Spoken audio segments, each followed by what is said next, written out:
Tributes to Cocoa Tea. Hello, I'm Anthony Miller. Shaggy and Coffee among those expressing sadness at the singer's death this week after a long illness. Cocoa Tea passing away in Fort Lauderdale, Florida at the age of 65 and described as a no-nonsense performer, sometimes headstrong, who set a standard and stuck to it. Holy Mount Zion, I'm coming home to you.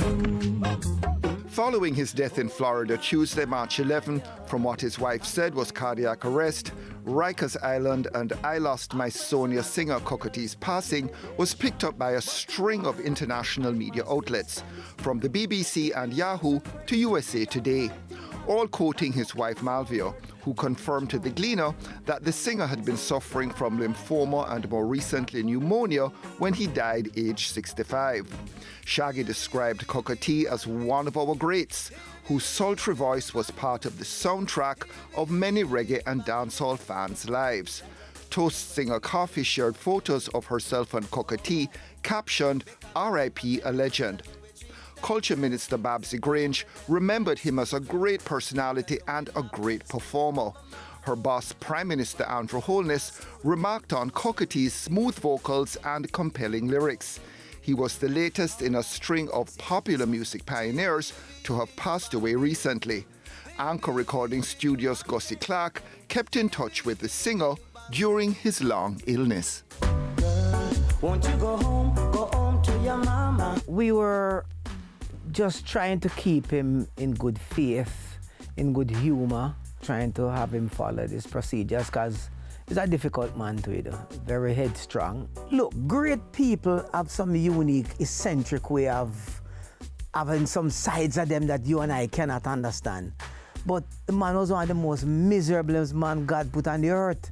But you love him because you respected his honesty, his truthfulness, his passion, his love and commitment to him religion, to him craft. So although being miserable, it balances out everything, and that made him Cocoa Tea. Difficult to work with? No. Love me truly. He was a professional recording and performing artist.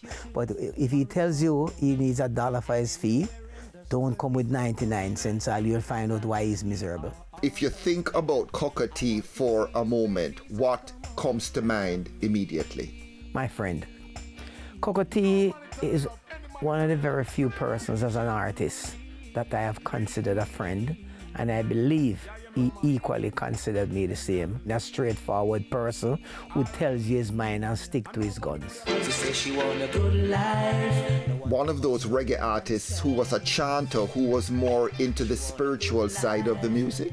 Yes, into his humanity and into the respect of many other persons.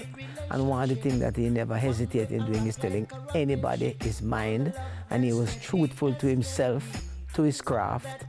Cocoa Tea might have not performed as much as many other artists because it was his choice. I noticed he put himself in a certain price range and bracket, so he was not overused and saturated. So his demand and his command was in sync with what he wanted to achieve, and he did it. An example of Cocoa Tea speaking his mind is highlighted in this ER excerpt from a 2019 interview.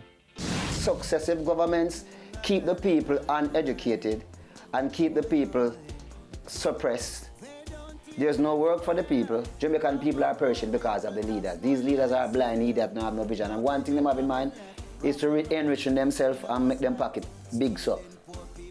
And them drive the biggest car and have the biggest house and all them things. The leader we out there say, well, when them boy they are going like they have too much money, and them like a singer boy there and like a boy there. You're not supposed to say that as a leader. That's not supposed to come out of your mouth no time at all. This party win election and me get work. That party win election and me get work. No. Under this condition, there's no light at the end of the tunnel. So that's why we have to come out and highlight where the problem lies. Wherein the problem lies is with the government. Jamaica need to stop be a society where we are all condoning wrongs. Everybody crying. We just want to bring down our little country, our little island. We must help to bring back the island, the place that we know about. And the only way we can do that, all of us have to decide and say, listen me, this is the type of Jamaica we want to live in. And we're going to conform. It's everybody going to run and left here. We just want to let people have the opportunity and give them the right space that they can earn and live. Say Chubunin, cockatoo of the lawn, boy. Chubunin, Jamaica, what a guan.